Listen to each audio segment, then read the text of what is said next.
The Colorado Rockies loomed dark and silent as the rented cabin's lights flickered under a gathering snowstorm, the wind howling through the pines. Anna, a 32-year-old teacher with a warm smile masking her grief, stood by the window, watching snow pile against the glass. Her father's death from a heart attack 6 months ago had left her raw, and this weekend getaway with friends was her attempt to find joy again. The cabin, a rustic retreat deep in the wilderness, was meant to be a haven for her and her group Ben, her supportive but reserved boyfriend, Chris, the group's jokester reeling from a recent job loss, and Dana, the empathetic friend estranged from her family. But the storm was turning their escape into a trap. Inside, the group laughed over hot cocoa, their voices echoing off wooden walls. Anna, ever the organizer, rallied them with stories of her dad's camping trips, her eyes bright but haunted. "He'd love this place," she said, her voice catching. Ben squeezed her hand, his quiet demeanor hiding a tension she couldn't place. Nursing a beer, cracked a joke about being snowed in, his humor masking the stress of unemployment. Dana, knitting by the fire, shared a soft smile. But her silence spoke of her own pain. Her family had cut her off after she left home young. The storm worsened, power flickering out, leaving them with lanterns and a crackling fireplace. Ben noticed a damp spot on the floor, the wood near the hearth soft and rotten. "This could cave in," he said, prying up a board with a crowbar. The group gathered, curious, as he uncovered a hidden compartment, a metal box, rusted and cold, buried beneath. Inside were a woman's belongings, an ID for Clara Hayes, missing since 2015, a silver locket, and a crumpled note reading, "I trusted you." Anna's breath caught. Her father's absence, sharp she'd always wanted to solve mysteries with him. Chris scoffed, tossing the note back. "Probably some hiker's junk. Cabins like this collect weird stuff." But his bravado faltered, his job loss making him uneasy about the unknown. Dana clutched the locket, her eyes distant. She was someone's daughter, she said, her own estrangement surfacing. Ben's face tightened, his fingers lingering on the ID before shoving it back in the box. "Let's not mess with it," he said too quickly, his voice sharp. Anna, driven to understand, insisted they report it later, but the storm had cut cell service and blocked the roads. They sealed the box, recovered it, and tried to settle in, but the cabin felt colder, the air heavier. That night, as they slept in sleeping bags by the fire, a faint tapping sounded from the floor, slow, deliberate, like fingers on wood. Anna woke, her heart racing, thinking of her dad's bedtime stories. "Did you hear that?" she whispered, waking the others. Jake shook his head, his water phobia making him edgy near the lake-fed cabin. "Just the storm," he muttered, but his eyes darted to the floor. Sarah, skeptical, checked the boards, finding them solid. "Ice in the pipes, maybe," she said, but her voice wavered, her mother's absence gnawing at her. Mike, restless, grabbed a flashlight. "I'll check outside," he said, his thrill-seeking, masking his depression. He stepped into the blizzard, the group watching from the window as he circled the cabin. Now. The tapping grew louder, rhythmic, coming from beneath the floor where the box lay. Mike returned, pale. "Nothing out there," he said, but his hands shook. The group huddled closer, the tapping stopping, then starting again, sharper, as if demanding attention. Anna's phone buzzed a text from an unknown number. Clara trusted Ben. She gasped, showing the others, Ben's face draining of color. "How's that possible?" Chris snapped, his skepticism cracking. "No." "No signal out here." Dana clutched her locket, her voice soft. "It knows something." Ben laughed too loud. "It's a prank, Anna. Drop it." But Anna couldn't drop it, her dad's memory urging her to dig deeper. She shared her grief over dinner, needing their trust. "Dad taught me to face the unknown," she said, her voice soft. "This box, the tapping, it's a mystery he'd want me to solve." Ben's eyes avoided hers, his secrecy a shadow. Chris admitted his job loss had left him lost, while Dana spoke of her family's rejection, bonding them in shared pain. The tapping resumed, louder, as the storm raged, the cabin a prison. The text haunted Anna, Ben's reaction unsettling her. The box beneath the floor felt alive, Clara's belongings a call to uncover the truth. The group's unity frayed, the tapping a reminder of secrets waiting to surface. Anna's mission to create joy was now a quest to understand Clara's fate, but the unknown number's message and the relentless tapping warned that the cabin held a darkness tied to one of them, threatening to unravel them all. The Colorado Rockies howled with a relentless snowstorm, the rented cabin creaking under the weight of accumulating snow, and Ben, Chris, and Dana huddled by the dying fire, their faces drawn with fear after finding Clara Hayes' belongings buried under the floor and hearing the eerie tapping that followed. Anna, the group's optimistic leader, was driven by grief over her father's recent death to solve the mystery of Clara, the missing woman from 2015. Ben's secretive demeanor, Chris's faltering bravado, and Dana's quiet pain deepened their vulnerability as the storm trapped them. The text from an unknown number Clara trusted Ben, hanging like a blade. The tapping resumed, sharp and insistent, a cold seeping into their bones, hinting at a vengeful presence tied to the box. Anna clutched her phone, its screen dark since the text, the lack of signal amplifying their isolation. The tapping grew rhythmic, coming from beneath the floor where Clara's ID, locket, and note lay. A chill pierced her, not from the storm but something deeper, as if the cold were alive, probing her heart. She saw a flash her father, his face pale from his heart attack, whispering, "You failed me." The vision fading, but the cold lingered, her breath shallow. Chris's humor gone, checked the floorboards again. "This isn't pipes," he said, his voice shaking, his job loss making him question his grip on reality. It's like something's knocking to get out. Dana, clutching the locket she'd kept from the box, nodded, her estrangement from her family surfacing. "I saw my sister," she whispered. "She died young, but she was here, blaming me for leaving." Ben, pale and silent, avoided their eyes. "It's the storm messing with us," he muttered, but his hands trembled. Anna confronted him, the text burning in her mind. "Ben, what did you know about Clara?" His face hardened, but he said nothing, fueling her suspicion. The tapping intensified, a steady beat, and the cold deepened, sinking into their skin. Jake saw his uncle drowned years ago, his face accusing, "You let me die." Chris saw his mother, lost to cancer, her voice sharp, "You forgot me." The visions hit hard, each tied to their private guilts, the cold probing deeper, as if searching their souls. Anna's phone buzzed again, no signal, yet a new text. Clara loved Ben, and he betrayed her. She showed the group, Ben's eyes wide with panic. "Who's sending these?" Chris snapped, his skepticism shattered. Dana's voice trembled. "It's her, Clara, she's telling us." The tapping grew frantic, the floor vibrating, and the cold became unbearable, their breath frosting the air. Anna, driven by her father's memory, demanded answers. "Ben, tell us the truth." He backed away, his voice breaking. "I didn't know her like that, I swear." But his eyes darted to the floor, his secrecy unraveling.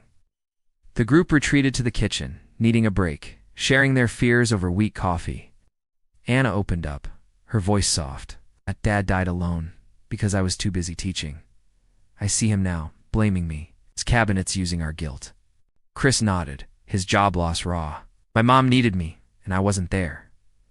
Now she's here, in this place." Dana's tears fell, her sister's death heavy. "I left my family, and she paid for it. Clarushi's like us, forgotten." Their bond tightened, but Ben stayed silent, his tension palpable. The tapping resumed, louder, and a new vision hit Anna Clara. Young and desperate, pleading with Ben, then falling, her neck snapping. The cold surged, her body shaking as Clara's voice whispered, "He lied." Jake and Chris saw their own visions, Clara with Ben. A fight, a push each memory private, as if Clara's spirit were reporting their sins. The twist struck. Ben was the body snatcher, confessed, sobbing. "Clara was my ex. We fought here years ago." She fella, didn't mean it. "I hid her body to protect myself." The tapping stopped, the cold lifting, the storm easing outside. Clara's spirit, appeased by the truth, faded, her locket warm in Dana's hand. The group, shaken, called authorities as the roads cleared, Ben facing justice. They left the cabin, the snow silent, but Anna heard a faint tap in her mind. Clara's voice, soft, watchful. The others felt it too, their loved ones' faces lingering. They escaped, but the cabin's secrets had exposed their sins, and the tapping echoed in their dreams. Hinting Clara's spirit or something else might still wait beneath the floor, ready to call again. The small town of Willow Creek, nestled in the snowy hills of upstate New York, buzzed with the warmth of a community center transformed for a winter gift drive. Lila, a 34-year-old librarian with a gentle smile hiding her grief, sorted through donated toys and clothes, her heart heavy from her mother's death from cancer 6 months ago. The drive was her way to find purpose, to spread the kindness her mother had taught her. Her friend's Tom, a reserved mechanic with a shadowed past. Mia, a cheerful barista estranged from her family. And Sam, a laid-off factory worker masking his depression with jokes, worked alongside her, their laughter filling the drafty hall. The snow fell thick outside, blanketing the town in quiet isolation. Lila stacked gift bags, her mind drifting to her mother's last days, when she'd been too busy working to say a proper goodbye. Tom, always supportive, noticed her distraction. "You okay?" he asked, his voice soft but guarded.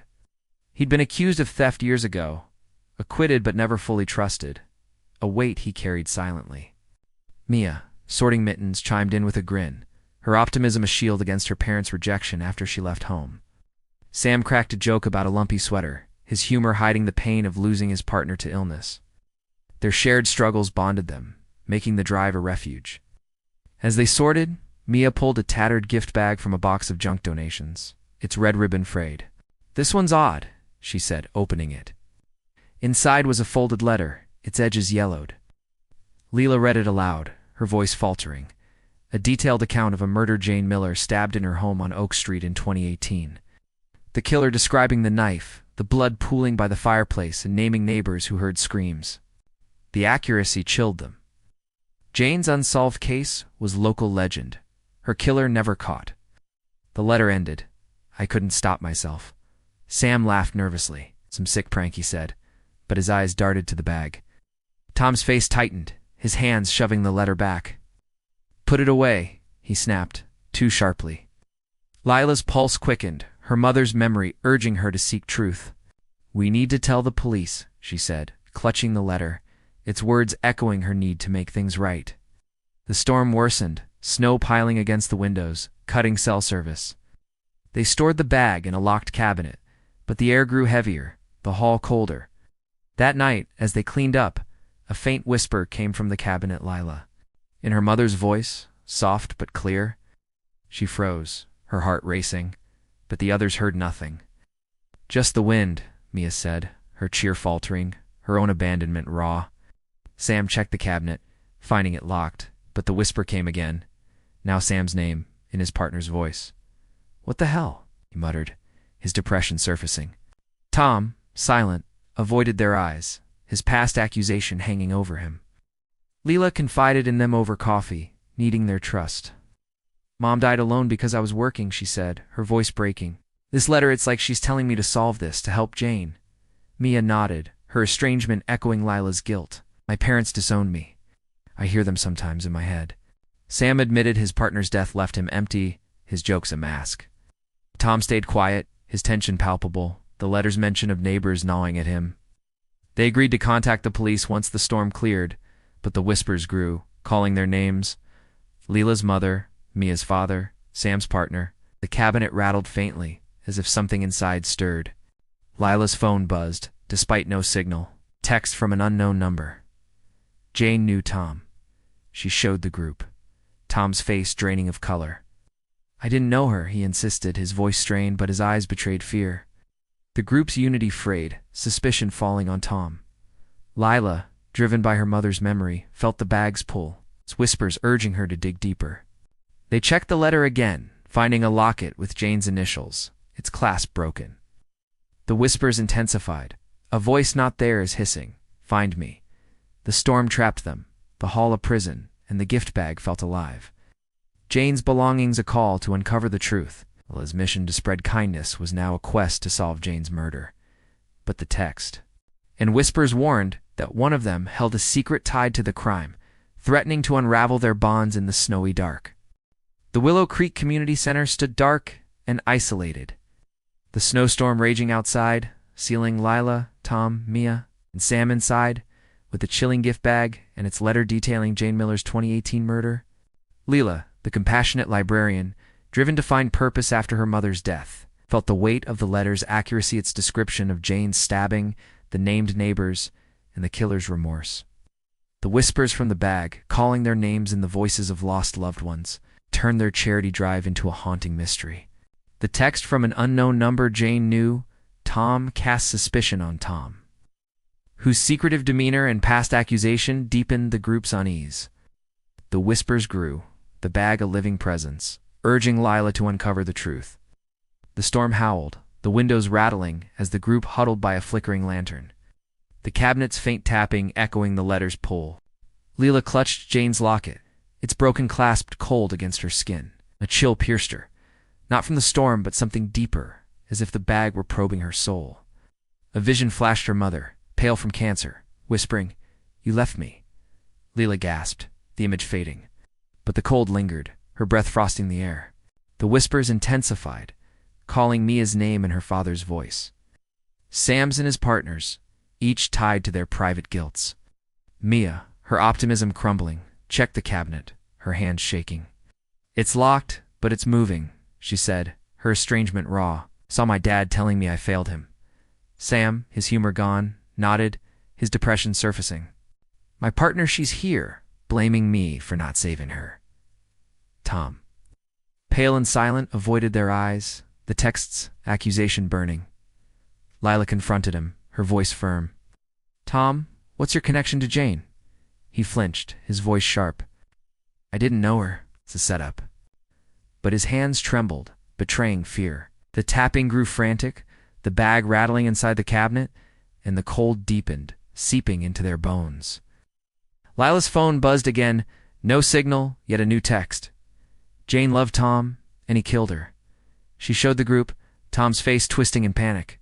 "That's a lie," he shouted, but his eyes darted to the bag. Chris's skepticism shattered, his job loss making him vulnerable. "How's this happening? No service, but texts keep coming." Dana clutched the locket, her voice soft. "It's Jane. She's using the bag to tell us." The whispers surged, a chorus of their loved ones' voices. And visions hit. Lila saw her mother, Mia, her father, Sam, his partner, each accusing them of betrayal. Tom saw Jane, her throat bleeding, her eyes locked on him, whispering, "You did this, Lila?" Driven by her mother's memory, demanded answers. "We're telling the police everything," the group agreed, but the storm trapped them, the tapping relentless. They retreated to the kitchen, needing a break, sharing fears over weak tea. Lila opened up, her voice breaking. "Mom died alone because I was working. I see her now, judging me. This begets, forcing us to face our guilt." Mia nodded, her abandonment raw. "My parents disowned me. I hear my dad hating me." Sam admitted his partner's death left him empty, his jokes a facade. Tom stayed silent, his tension palpable, the visions of Jane gnawing at him. The tapping resumed, louder, and a new vision hit Lila Jane with Tom. A fight, a knife, her body falling. The cold surged, her body shaking as Jane's voice hissed, "He hid me." The twist struck. Tom was the killer. He broke, sobbing. "Jane was my girlfriend. We fought here in 2018. I didn't mean to." She fell. I panicked, hit her body. The tapping stopped, the cold lifting, the storm easing outside. Jane's spirit, appeased by the confession, faded, the locket warm in Lila's hand. The group, shaken, called the police as the roads cleared, Tom confessing fully, facing arrest. They left the center, the snow silent, but Lila heard a faint whisper, Jane's voice, soft, watchful. The others felt it too, their loved ones' faces lingering. The bag stayed locked away, its contents with the police, but Lila donated it to a historical society, not for profit, but closure. They escaped, but Jane's whisper echoed in their dreams, hinting her spirit or something else might still linger in the bag, waiting for another confession to pull free. The frozen lake stretched across the Minnesota wilderness. Its surface a glassy expanse under a slate-gray sky, the air sharp with the bite of late January cold. Emily, a 29-year-old park ranger, with a restless spirit, laced up her skates. Her breath clouding as she tried to outrun the grief of her brother Ethan's death, in a climbing accident 6 months ago. She'd organized this skating trip to a remote lake for her friends Jake, her steady boyfriend, Sarah, her skeptical best friend, and Mike, the group's thrill-seeker, to find joy again. The lake, nestled in a forest of snow-dusted pines, was meant to be a haven, but the wind carried a faint unease, whispering through the trees. Emily led the group onto the ice, her blades carving smooth arcs, her laughter forced but bright. Ethan would have loved this, she said, her voice catching, his absence a weight she couldn't shake. She'd been working when he fell, too busy to join him, and the guilt gnawed at her. Jake, cautious and bundled in a heavy jacket, skated close, his fear of water from a childhood near drowning making him tense. "Careful, Em," he said, his eyes scanning the ice. Sarah, gliding with precision, rolled her eyes. "It's solid, Jake. Relax." Her estrangement from her father, who'd left when she was young, made her quick to dismiss fears, but her loyalty kept her here. Mike, grinning wildly, sped ahead, his reckless spins masking the depression he hid since losing his job. They shared stories as they skated, bonding over shared scars. Emily opened up, her voice soft. "Ethan was my anchor. I wasn't there when he needed me." Jake squeezed her hand, his own pain surfacing. "I almost drowned at 10. Waters never felt safe." Sarah admitted her father's absence left her guarded. Their vulnerabilities wove them closer, the lake's stillness a backdrop to their warmth. As dusk fell, the ice groaned, a sharp crack splitting the surface like jagged teeth. The group froze, the sound echoing in the quiet. A faint voice called from below, "Emily." In Ethan's voice, low and urgent. She gasped, her heart racing, but the others heard nothing. "Just the wind," Sarah said, her skepticism firm, though her eyes darted to the crack. Mike, ever bold, skated closer, peering into the dark fissure. "That's weird," he said, his grin fading. "Sounds like it's coming from under loose." Emily's pulse quickened, Ethan's voice stirring her guilt. "Let's check it," she said, driven to understand. Jake hesitated, his phobia flaring, but followed. The crack widened slightly, the ice creaking, and Mike knelt, his flashlight beam swallowed by the dark water below. The voice called again, "Emily." Fainter, but unmistakable. "That's Ethan," she whispered, tears welling, but Sarah shook her head. "Ice makes noises." "It's not him." Mike, restless, pushed closer, his skate catching the edge. The ice shuddered, and before they could react, he slipped through, vanishing into the black water with a muffled cry. Emily screamed, Jake lunging forward, but the ice sealed over, smooth and unbroken.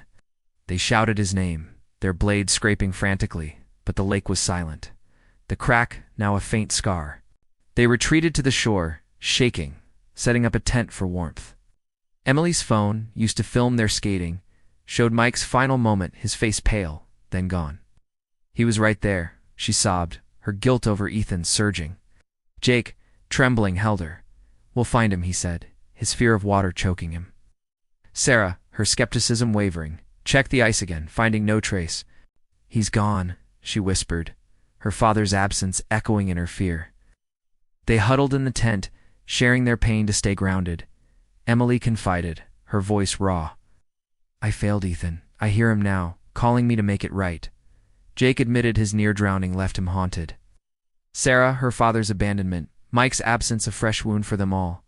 The lake felt alive, its ice gleaming under the moonlight, the crack like a mouth waiting. Emily's drive to create joy was now a desperate search for Mike, but the voice in us, calling her name, hinted at something darker beneath the ice, something that knew their fears and wanted them closer.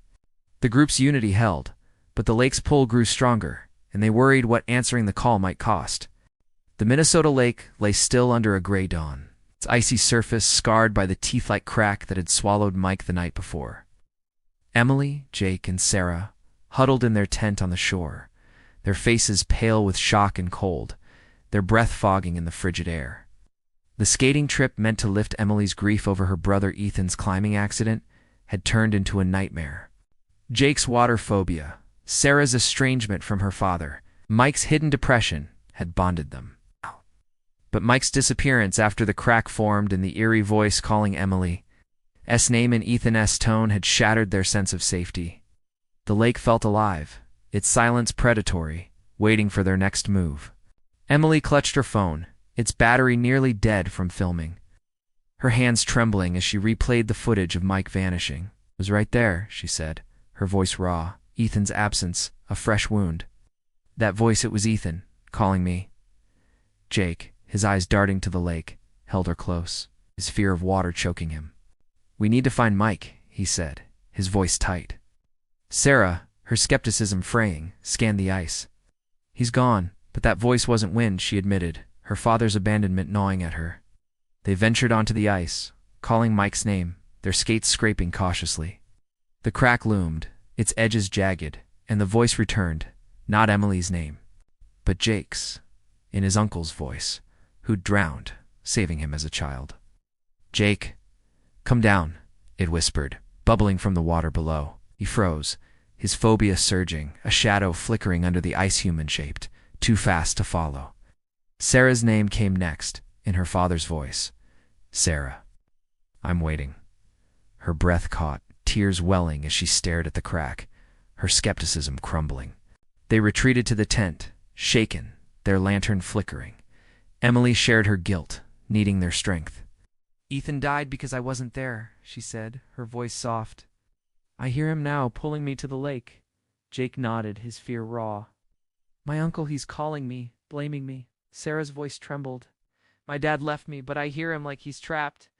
Their shared pain grounded them, but the lake's pull grew stronger. Using Emily's phone, they lowered its camera through the crack, the screen showing murky water and faint shapes.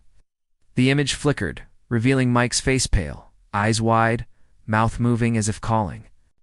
Then the horror struck. Emily's face appeared beside his, then Jake's, Sarah's, all identical. Their own features staring back, twisted into eerie smiles. "It's us," Sarah whispered, dropping the phone, the screen cracking on the ice. The voices surged. A chorus nowed. Vera's uncle, Sarah's father, calling their names, urging them closer. Shadows swirled beneath, their own faces mimicking, beckoning. Emily's heart pounded, the truth dawning. The lake held copies of those who died on its surface.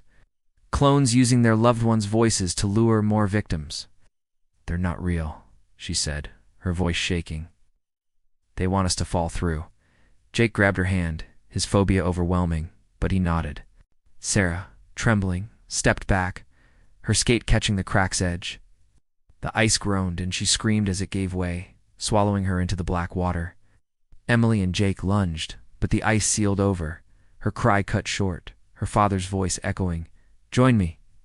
Panic erupted. Emily and Jake scrambled back, dragging their gear, the ice cracking behind them like laughter. The voices grew louder, their own faces staring from below, calling in chorus Ethan. The uncle, Sarah's father, now Mike and Sarah. They reached the shore, collapsing, the lake gleaming under the rising sun. Emily sobbed, her guilt over Ethan, and now Sarah, crushing her. "We lost them," she whispered. Jake's arms around her, his fear of water validated in the worst way. They fled to their car, the voices fading but lingering in their minds like a scar. Emily clutched Jake, her grief raw. "They're still calling," she said, hearing Ethan's whisper. Jake nodded, his uncle's voice echoing.